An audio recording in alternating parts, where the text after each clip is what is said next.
Good morning, students. This is Rajesh Agarwal, your English teacher.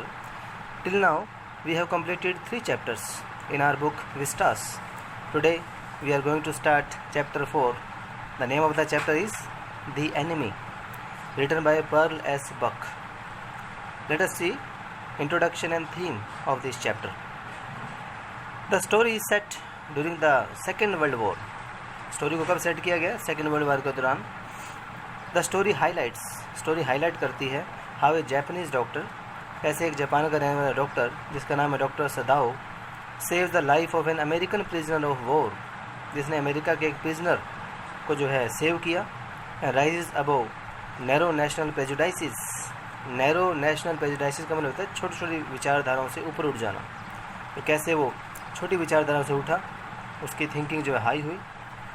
He risk his honour, उसे risk लेना पड़ा honour का, अपने career का, पोजीशन का एंड लाइफ का, बाय शेल्टरिंग होता है किसी को शरण देना. एक वार प्रिजनर को उसने शरण दी थी ऑफ द एनिमी कैंप, जो एनिमी कैंप का था. एंड सेविंग हिज लाइफ, और उसकी लाइफ को सेव किया.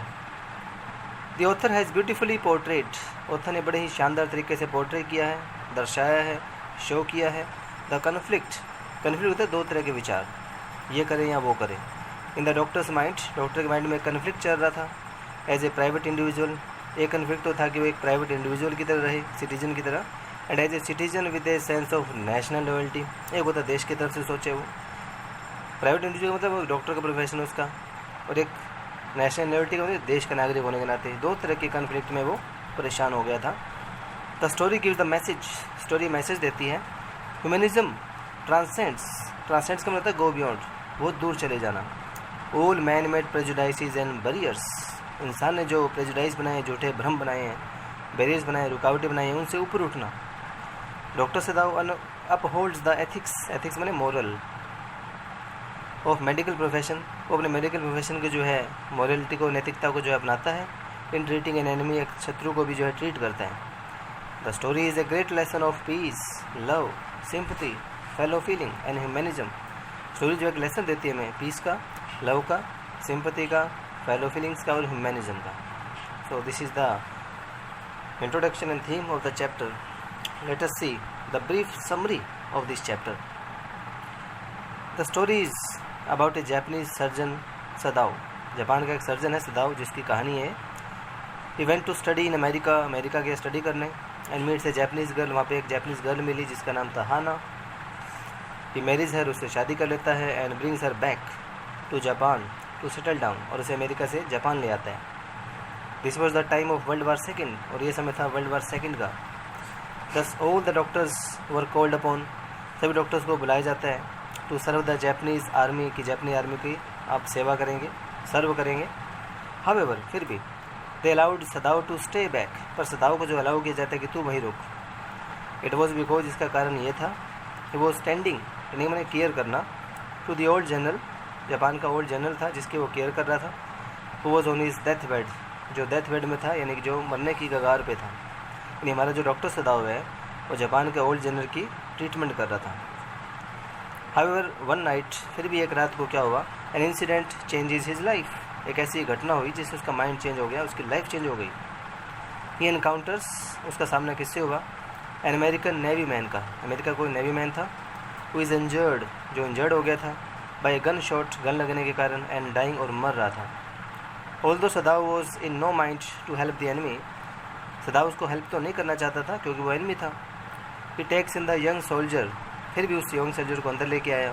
And provides him with medical assistance का मतलब हेल्प करना, फिर उसे जो है मेडिकल हेल्प दी. हाउएवर ही न्यू, फिर भी वो जानता तो था, he has open doors to danger by helping the enemy, कि उसने एक एनिमी की सहायता करके डेंजर के रास्ते खोल लिए हैं. He servants decide to leave Sadao to, Sadao के जितने भी सर्वेंट्स थे उन्होंने उनको छोड़ के जाने की बात की. As the days kept passing, जैसे जैसे दिन बीते, the soldier was now beginning to gain his health back, उसके धीरे धीरे उसका जो हेल्थ थी वो ठीक हो रही थी. Now that the soldier was no longer Sadao's patient, अब वो सोल्जर बिल्कुल ठीक हो गया था, सदाओ का पेशेंट नहीं रहा वो. He decides to kill him off in his asleep, तो सदाओ ने डिसाइड किया कि उसे नींद में मार डालेगा. He and the general decide to send private assassins का मतलब होता है सुपारी लेके मारने वाले जो लोग होते हैं, किलर्स जो होते हैं, किलर्स। तो उसने और जनरल ने डिसाइड किया मिल करके कि कुछ किलर्स को भेज करके वो किल करेंगे उस अमेरिकन सोल्जर को। हाउएवर ड्यूरिंग दिस कोर्स, फिर भी इस कोर्स के दौरान ह्यूमैनिटी इन सदाउज अराइजेज, सदाओं के अंदर जो ह्यूमैनिटी थी, जो मानवता थी, अराइज हुई। Finally he comes to the conclusion, finally उस इस कंक्लूजन पे पहुंचा कि American soldier is not his enemy, कि अमेरिका के जो सोल्जर है उसका एनिमी नहीं है, just because he belongs to another country, सिर्फ इस वजह से कि वो दूसरी कंट्री का है। Thus he rises above his prejudices, इस तरह से वो छोटी विचारधाराओं से ऊपर उठा। And does the right thing by, और उसने राइट थिंग की, सही रास्ता अपनाया, by helping the American soldier escape, उस अमेरिकन सोल्जर की हेल्प की उसने वहाँ से बच निकलने में, दस सेविंग हिज लाइफ, इस तरह से उसके जीवन को उसने सेव किया। So this is the brief summary of the chapter. Here one thing I would like to tell you students, this lesson जो टेक्स्ट है इज़ वेरी लॉन्ग, बहुत ज़्यादा टेक्स्ट है इसका। So I will not cover all the text. आपके लिए मैंने एक डिटेल्ड समरी तैयार की है पूरे चैप्टर की, सारे पॉइंट्स इसमें समरी के अंदर कवर हो जाएंगे। सो हम टेक्स्ट की बजाय इस चैप्टर की जो है डिटेल्ड समरी रीड करेंगे। तो let us start. The scene of action is a spot on the Japan coast, इस ड्रामा का सीन जो है एक जापान कोस्ट का है।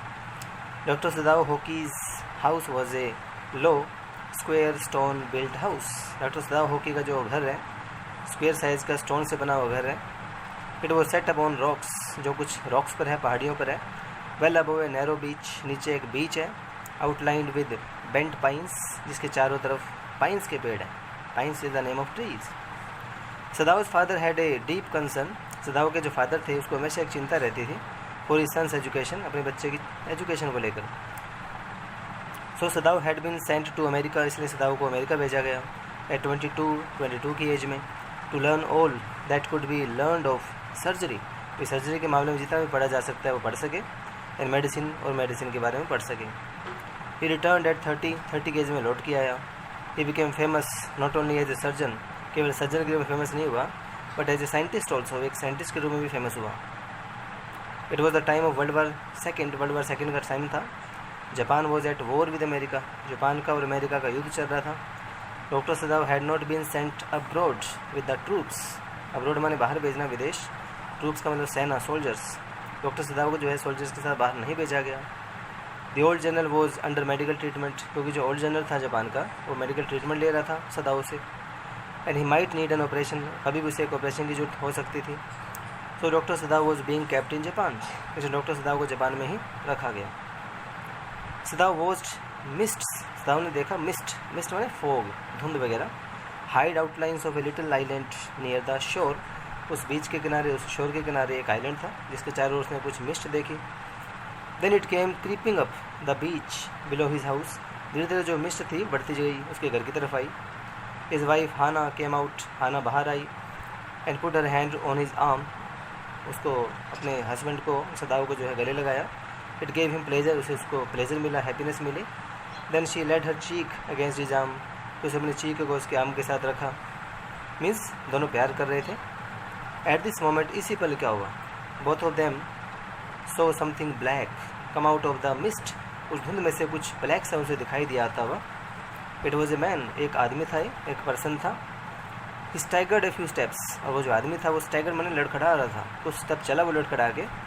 Then the curled mist hid him again, फिर उस मिस्ट ने जो कर्लिंग कर रही थी, घूम रही थी, उसको हिट कर लिया, हाइड की सेकंड फॉर्म में। Hana and Sadao leaned over the railing out of the veranda, उनके वेरेंडा में एक रेलिंग बनी थी, वहाँ से उन्होंने उनके बेंट होकर के देखा। Then they saw a man crawling on his hands and knees, तो देखा एक आदमी अपने घुटनों पर और कोहनियों पर चल रहा है, क्रोलिंग कर रहा है, रेंग रहा है। Then he fell down on his face and lay there, और फिर अपने फेस के वो नीचे गिरा और वहीं रुक गया।